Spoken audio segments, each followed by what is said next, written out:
Hello students, today I am going to start new chapter, that is chapter 4 of business studies. Okay.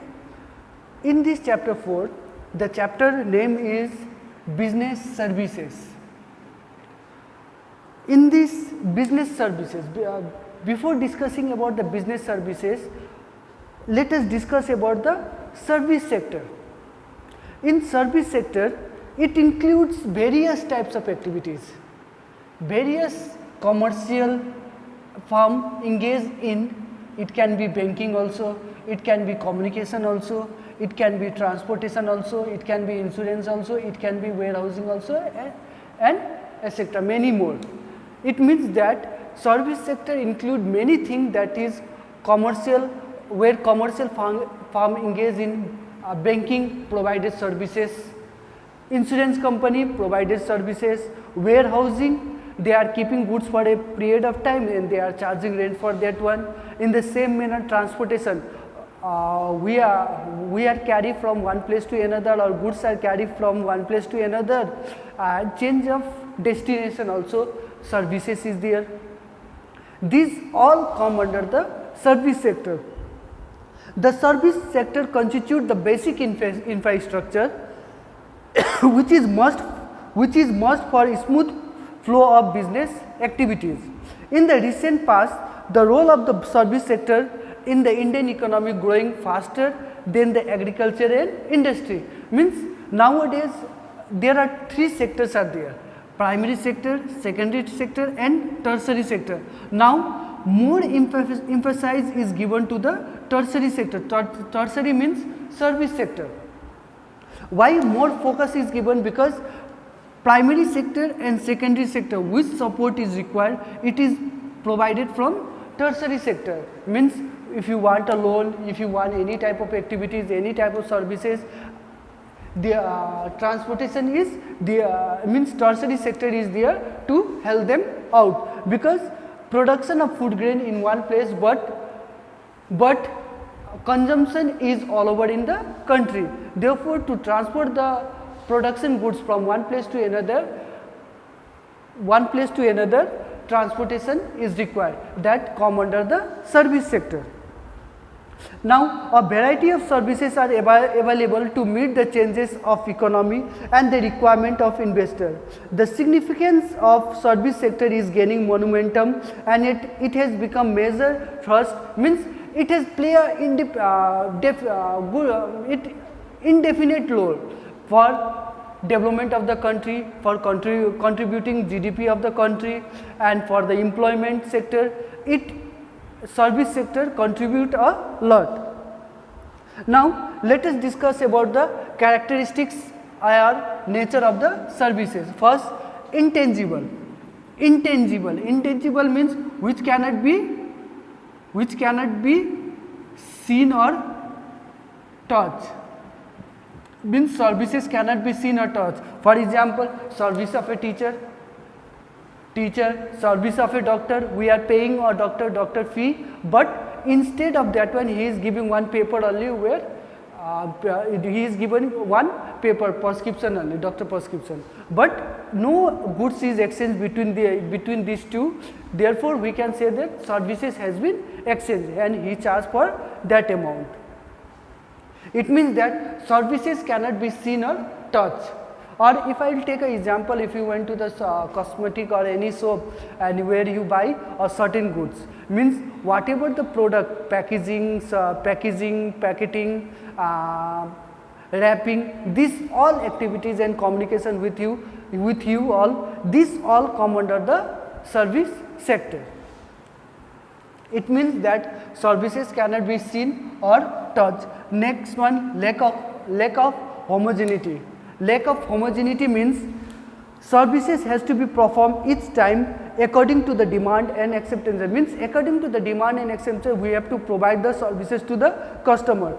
Same services may provide differently to different services, a different service provider. For example, the banking services provided by the National Bank are quite different. Means whatever the nationalized bank services are providing. That is quite different from the banking services which is provided by the private sector or foreign bank. It can be far better in foreign bank or private sector, whereas it can be different type of services has been provided by the nationalized banking system.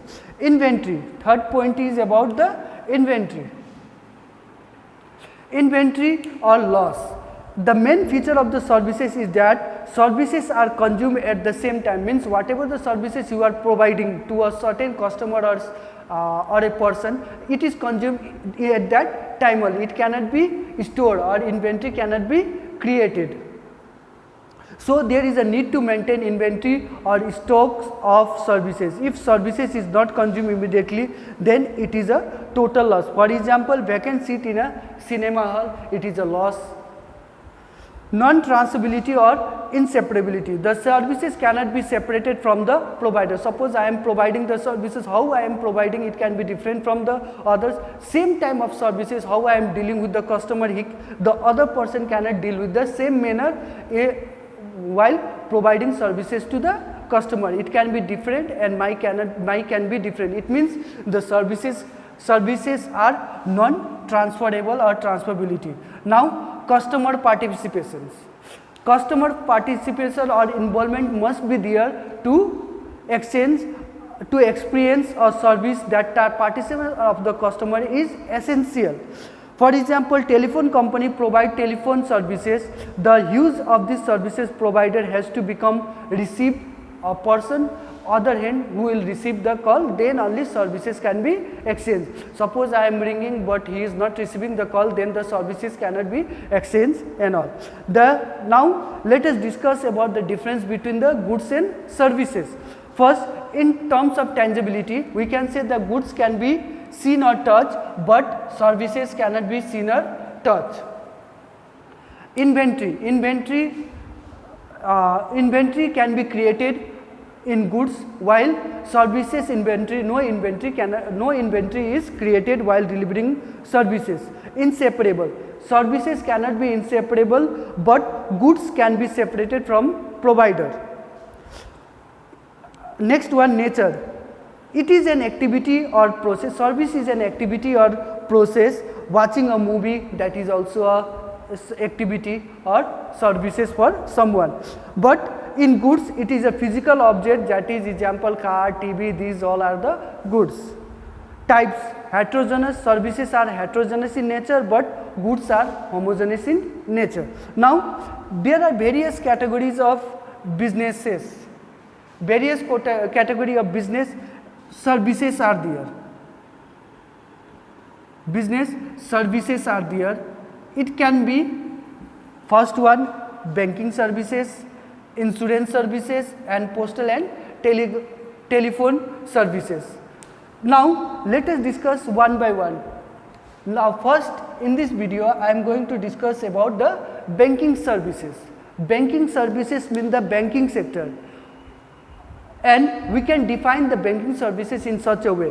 A bank is an institution which attract money on deposit for the purpose of being let out to the industry or trade. Means banking is that type of organization which attract money on deposit from the public or customer, and which helps trader or business for doing the business. They granting loans to them, to the firms and all. Bankers are not merely money lender. A bank lend its what it borrow from the other, means it whatever the customer has deposited money into the bank, that only money will be circulated or given as a loan to the different sectors and all. According to the Banking Institution Act 1949, it is defined. Banking Institution Act 1949, it is defined, banking is an institution which accepting deposit of money from the public for the purpose of lending or investment. Means whatever the money is collected from the customer, the bank is accepting the deposit from the public, and after that they are lending for investment or business purpose. Now types of account. There are different types of account: saving account, current account, saving account, current account, recurring account, fixed deposit account, and multiple option deposit account. Let us discuss one by one. Saving account is that type of account which we are normally everyone is having. A person can open a saving account by depositing a small sum of money. He can withdraw from his account whenever he needed. Means there is no restriction. You can deposit as much money as you like, and you can withdraw any amount of money anytime and anywhere, and can deposit whichever the surplus money is available with you. And whatever the surplus money is with you, there is a risk of keeping money in the home and all. This can be deposited into the bank. Depositor is issued a checkbook and a passbook. All the amount deposited and withdrawn by the depositor are recorded over there, and rate of saving deposit is generally lower than the fixed deposit. Now next one is current deposit account. Current deposit account is that type of account where it is opened by a businessman. The current account holder can deposit and withdraw whenever it desired. Withdrawal are always made by the check, overdraft and credit limit facility is available in this account, but no interest is paid. Whereas in saving account, interest is there.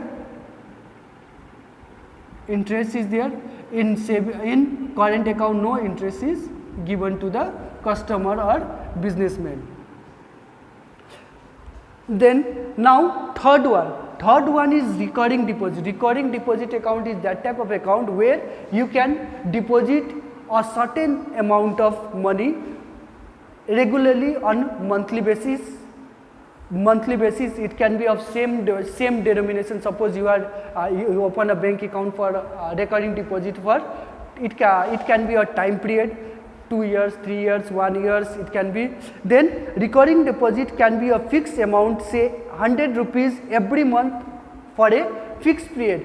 Fixed period means recurring deposit is always open for a certain period of time. It can be fluctuate, it can be start from 1 year to 10 years in the banking sector.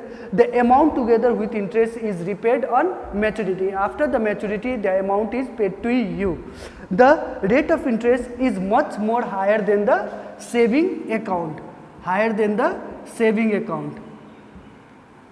Now next one is fixed deposit account. Fixed deposit account is that type of account where lump sum amount is deposited into the bank for a certain period or lock in for a certain period of time. You cannot withdraw within that. It can be a 6 months to 5 years. Longer the period of deposit, amount of interest will be more. The bank issue a receipt to the depositor acknowledgement the receipt called fixed deposit receipt. The rate of interest is much higher than the saving and current account. Now third one is the multi-option account. Multi-option account is that type of account where it offers multiple options to the depositor. The account can be a combination with saving and current account. It can be combination, means both are combined. Saving account and current account is combined together, or this account can be a combination of saving or current account. In this account, the depositor can enjoy the liquidity of saving and current account and the rate of fixed deposit. When the amount of deposit exceeds a particular limit, then automatically amount get transferred into fixed deposit account. Or it can be a mixture of 3 account also: saving account, current account and fixed deposit account. This is called multiple option deposit account. Means certain period is there. If amount deposited in your bank is cross the limit whatever you said, then whatever the deposit is there, it will be converted into a fixed amount and which bear high rate of interest. Now let us discuss about the types of advances. There are 3 types of advances which is provided by the bank. First one is overdraft facility. Overdraft facility is that type of facility where account holder can withdraw more than the balance which he or she is having in his bank account, but it is given to a businessman and to businessman more or less. He can withdraw up to a specific limit for a period, but interest is charged on the overdraft facility. Now next one is cash credit. Cash credit, under this arrangement the borrower is allowed to withdraw up to a certain limit against some sort of security. Now number 3, loan. There are 3 types of loan which is provided by the bank. It can be a short term means less than 12 months,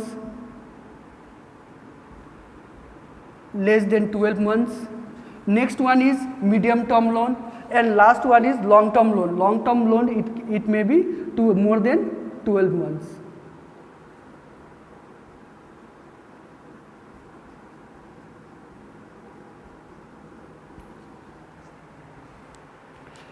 After this, let us go to the services provided by the banking sector. There are a lot of services is provided by the banking sector. First one, let us discuss, that is bank draft. Bank draft, this is a check drawn by one bank against fund deposited into the bank. Means whenever you are going to open, whenever you want requirement of bank draft, first what you have to do, you have to proceed to the bank. Then we have to take a one pay-in slip for demand draft, where he will deposit a certain amount, how much amount for bank draft is required, and certain charges will be there for, or it can be called making charges also. Then after that we will get a bank draft that is green in color, having a bank code, this and all, and to whom you are paying. It is a financial instrument through which money can be remitted from one person to another. A bank draft can be obtained from the banker after depositing the required amount into the bank, and charges will also be there. Next one is the banker check. Banker check, or we can also call pay order. This is a document which instructs a bank to pay a certain sum of money to a person whose name is written in the bank or third party. Such orders are normally acknowledged by bank, which provide guarantee that the payment will be made. It is a kind of bank draft which is payable within the town, so it can be called as a local bank draft. Real time gross settlement, that is also called RTGS. RTGS stands for real time gross settlement. Real time gross settlement is used are fund transfer, where transfer of money or security take place from one bank to another on a real time or gross basis. Settlement in real time means payment transaction is not subjected to any waiting period. Whenever you will do RTGS, then and there payment you will receive. These transactions are settled as soon as they are processed. Now features of RTGS. The electronic system is controlled by the RBI. There is no physical exchange of money. The RBI make adjustment in the electronic account of both the bank. The RTGS system is suited for high valuation transaction, minimum 2 lakh of rupees. The payment is taken as final. And irrecoverable. If you by mistake you have transferred to certain person, it cannot be recoverable. Fee of RTGS vary from bank to bank. RBI have fixed upper limit of fee. To use RTGS, bank use core banking. Core banking means are assigned an 11-digit code. Now let us go to the NEFT. NEFT also means National Electronic Fund Transfer. National Electronic Fund Transfer. Under this fund is directly transferred from one account to another. Direct transfer helps both the parties from inconvenience of drawing check, depositing checks, etc. The key difference between NEFT and RTGS is gross settlement. RTGS stands for gross settlement in one time, whereas NEFT is a net settlement process. One is gross and one is net. The minimum transaction of RTGS is 2 lakh, whereas there is no minimum transaction of NEFT. RTGS facility is available in 72 branches, whereas NEFT is available 75 branches of bank. Now next point is e-banking. E-banking means electronic banking, we can call. With the help of computerized banking, bank offers some electronic services which are electronic fund transfer, that is called EFT, electronic fund transfer. Under this is directly transfer from one account to another. Generally, employee transfer the wages and salary by using EFT from company account to the individual account of individual. The direct transfer in account saves the employer as the employee from inconvenience of handling the cash. Automated teller machine. I think you know about the automated teller machine and all. Automated teller machine is that type of machine which accept deposit in bank, is known as teller. The ATM refers to mechanical and automatic teller which can do teller job 24 hours. Means ATM facility is available 24/7, means not a single second it will be. These services will be available 24 hours. Next one is debit card. Debit card is the facility offered to bank holder to make payment of up to the amount of credit balance in their account. Generally the point of sale that is called POS. Point of sale that is called POS. POS. Then generally the point of sale terminals are located which are electronically tied with the bank computer. When the customer presents the debit card, the point of sales terminal account automatically transfer money from the customer account to his store account.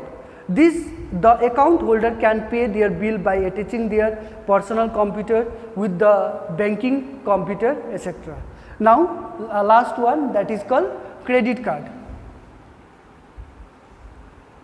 Credit card is like a bank account without having a balance in it. It enables the card holder to have overdraft facility up to the fixed amount depending upon the credit worthiness of the party. Credit is the substitute of cash. It is a plastic card with the signature identity of the owner. It also includes name of the issuing bank and validity and period of the card. These all are the services provided by the bank. Bank services are so many services are there. It added year by year, so many facility we are getting. These all services are included in it. Okay, student, thank you.